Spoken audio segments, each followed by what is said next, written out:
নিজেদের শাসনকালে রাজ্যবাসীর কণ্ঠরোধ করে রেখেছিল বামপন্থীরা, কিন্তু বর্তমান রাজ্য সরকার মহিলা সহ রাজ্যের সমস্ত অংশের জনগণের অগ্রগতির জন্য কাজ করে চলেছে, কিন্তু সেই অগ্রগতি বামপন্থীদের সহ্য হচ্ছে না, যার ফলে নানানভাবে রাজ্যবাসীকে বিভ্রান্ত করে চলেছেন মানিক বাবুরা।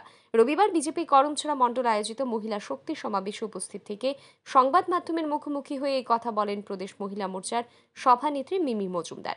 এদিনের এই সভায় মহিলাদের সশক্তিকরণের লক্ষ্যে প্রধানমন্ত্রীর গৃহীত বিভিন্ন প্রকল্পগুলি নিয়ে আলোচনা করা হয়। এদিন সংবাদ মাধ্যমের মুখোমুখি হয়ে তিনি আরও বলেন, নারী ক্ষমতায়নে প্রধানমন্ত্রী নরেন্দ্র মোদীর দৃষ্টিভঙ্গি ও চিন্তাধারা তা নিয়ে এদিনের এই সভায় আলোচনা করা হয়েছে।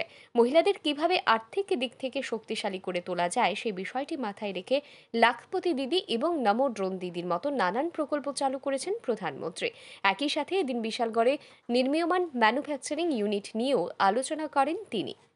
দেখা যাচ্ছে ইতিমধ্যে আমাদের কমিউনিস্টের যে মানিক সরকার বাবু যে ছিলেন, উনি বিভিন্নভাবে উনি একটা কথাই বলছে যে ভারতীয় জনতা পার্টি ইজ ফেসিস্ট, ওরা ফেসিস্ট আইডিওলজি মেনটেন করে। আমি ওনাকে প্রশ্ন করতে চাই যে 2018 পর্যন্ত উনি যেটাকে ফেসিস্ট বলছে, 2018 পর্যন্ত ত্রিপুরা রাজ্যে কোন ধরনের কোন আইডিওলজিটা চলছিল? ওটা কি ফেসিস্ট আইডিওলজি ছিল না? এবং উনি ফেসিস্ট আইডিওলজি বলে কাকে উনি চিহ্নিত করতে চাইছেন? উনি চিহ্নিত করার উনি কথাটা পুরোপুরি বলুক যে ফেসিস্ট আইডিওলজি দিয়ে সেটা উনি কাকে চিহ্নিত করতে চাইছেন? ত্রিপুরার জনগণ, ত্রিপুরার মহিলা প্রত্যেকটা জেলায় জেলায় যে উচ্ছ্বাস দেখাচ্ছে, সেই জায়গাতে ওরা বলছে যে ভারতীয় জনতা পার্টি বারবার সিপিএম আর না, সিপিএম সরকার আমরা আর চাই না, আমরা ভারতীয় জনতা পার্টির সরকার চাইছি। আপনারা ইতিমধ্যে দেখেছেন কালকে বিশালগড়ে একটা ম্যানুফ্যাকচারিং ইউনিট হয়েছে।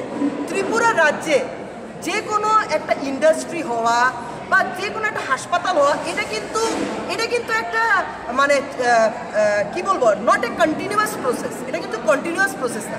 কিন্তু এই যে কালকে যে বিশালগড়ে একটা ম্যানুফ্যাকচারিং ইউনিট উদ্বোধন হলো, যেটা আমাদের রাজ্যের মাননীয় মুখ্যমন্ত্রী professor doctor Manik Saha, central minister এবং আমাদের এখনই যিনি লোকসভা এমপি আছেন বিপ্লব কুমার দেবজি, সেখানে থেকে যেই ম্যানুফ্যাকচারিং ইউনিটটাকে ইনগরেট করেছেন, সেটা কিন্তু একটা ত্রিপুরা রাজ্যে কিন্তু একটা পলক। আজকে কিন্তু আমরা দেখেছি যে দৈনিক সংবাদের পেপারের সামনের পৃষ্ঠায় কিন্তু এসছে যে এটা কিন্তু ত্রিপুরা রাজ্যের আরেকটা পালক জুড়ে দিয়েছেন প্রধানমন্ত্রী নরেন্দ্র মোদীজি।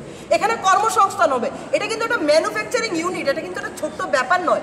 এখানে কিন্তু একটা ইন্ডাস্ট্রি চলবে যেখান থেকে জিনিসপত্র ম্যানুফ্যাকচার হবে এবং বিভিন্ন দেশে কিন্তু সেখানে বিভিন্ন দেশে তাহলে কি বলতে চাইছেন উনি? ত্রিপুরার অগ্রগতি কি ওদের সহ্য হচ্ছে না? না চোখে ওদের কোনো না কোনো জায়গাতে ওদের মিসম্যানেজমেন্ট, ওরা যে ডমিনেটিং ছিল ত্রিপুরা রাজ্যের মানুষের প্রতি, মানুষকে কথা বলার সুযোগ দেয়নি, সেই কমিউনিস্টরা কি সেটাই কি ভয় পায়? এদিনের এই সভাকে কেন্দ্র করে মহিলাদের মধ্যে উৎসাহ ছিল লক্ষণীয়।